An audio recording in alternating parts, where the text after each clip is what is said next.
In the weeds week 9. So you're over the initial blunders, you've gotten some progress, you've made it halfway. Again, cause for celebration. Do you have to do this stuff forever? So while it is really nice to find a solution and go, oh, things are starting to get better, you start to do the math and you go, man, do I really have to do a 20 to 30 minute warm up before my workout? Like, how does this fit into my normal life?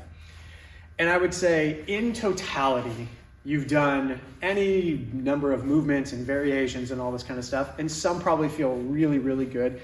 And the other ones feel like, oh, that's nice, but maybe not like the thing that's gonna help you on your way.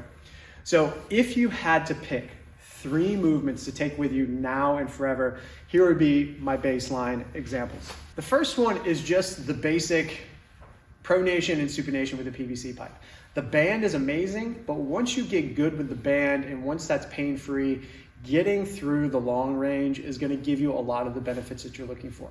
And I wouldn't even say you have to do all 4 positions. Usually this plus this and you're good. If you've got specific athletic outcomes, cool. Going to the other positions might be of benefit to you, but if all you did was go pronate and supinates, you get maybe 5 reps each way before you go into your workout, you can get a lot of benefit just by maintaining those ranges of motion.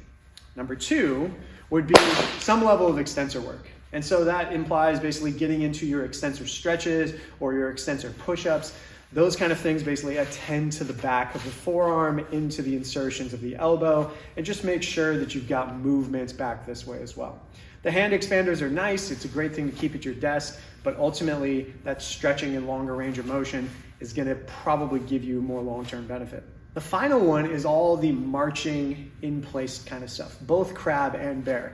So the cool thing is once you get used to this stuff, you can basically plop down, start marching out in all your different directions and get a complete cycle in maybe a minute. So I use this pretty much every single day when I warm up. So depending on what I'm doing, I might do the PVC pipe, I might do some extensor work, but almost certainly at the beginning, I'm doing some level of that bear and crab march just to basically get all of my ranges of motion going, getting my elbow lockout, getting my wrist movement, getting my forearm going.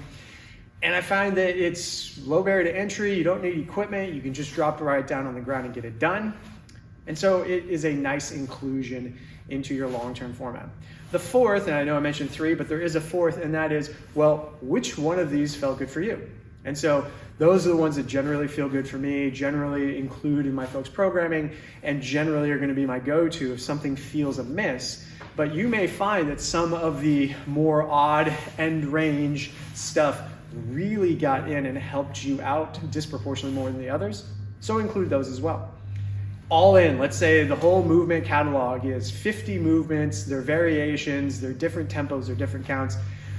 Reducing that down to maybe the 5 to 8 main ones that you like the best or felt the best is perfectly acceptable to take on into your toolkit for your warm-up, your cool down, your movement prep, and that will serve you long-term so that you don't feel compelled to do 20 minutes of stuff every single day.